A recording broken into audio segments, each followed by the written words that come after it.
inspire and keep interested and keep supporting what you're doing. Yeah, so one of the things, going from the information technology roots and realizing the advantages in those worlds they have is, they're coming out with a product, in some cases every day, if it's information, and if it's electronics, they're, have product cycles on weeks to months to several times a year. And a lot of what we've backed ourselves into a corner in space exploration is the opportunity to do something is becoming less and less frequent. So what you pile on in that opportunity that you have becomes more and more complex. The risk goes lower and lower. So it's trying to approach the problem of how do you increase the frequency that you're doing stuff so that you have the opportunity to learn from mistakes and build on things. I think one thing that's on our table is to just try to bring people into space exploration, but actively. I mean, we're looking at all this do-it-yourself movement. People can now get into biotechnology in their garage, or of course they can do information technology, in their kitchen table. But the question is, how do we get people to do space exploration on their backyard? That's a little bit something that's on our table and something that we're willing to try to take forward. We don't know how to, right? So if you have any good suggestions, that would be very good. Hollywood. Hollywood, source of the dollars, source of the ideas, source of the inspiration.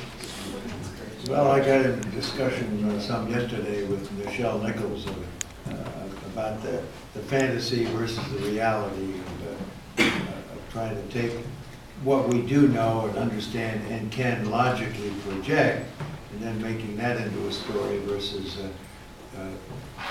trying to create major jumps that after a while, in competition with other people who try to do the same thing, those jumps become leading toward a series of expectations that's just totally unrealistic. Like Bruce Willis in Armageddon, saving the world.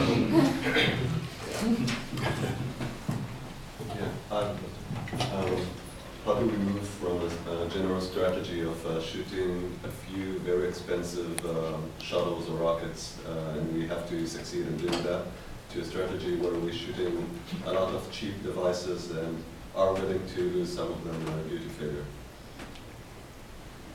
Well, it all has to fit into an overall purpose of what is it designed to end up doing? What are you trying to advance?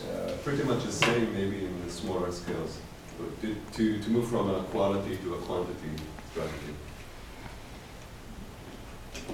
What should we focus on if we want to change the overall strategy? Yeah, so what I heard you say was that you really have to have a motivating reason to have quantity versus quality be the desired effect. And maybe that's the trick to find, because it hasn't been found yet.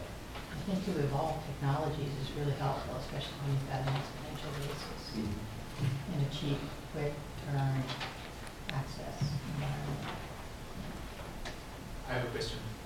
What are your thoughts on failure in space, particularly human failure? For example, one thing we would like to do is send up more rockets, but that becomes perhaps more dangerous if we don't give ourselves adequate safety measures.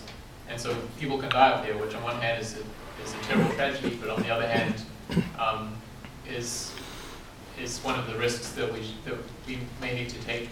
Do you think that we're being too safety conscious?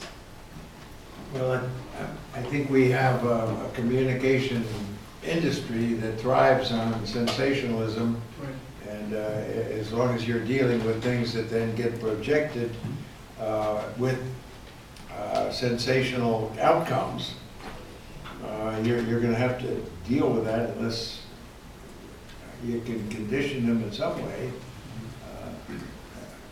I'm not sure I understand how you get beyond that. Yeah.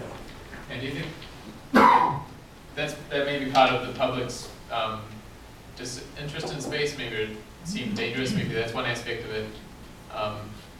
Do you think there's a way around that?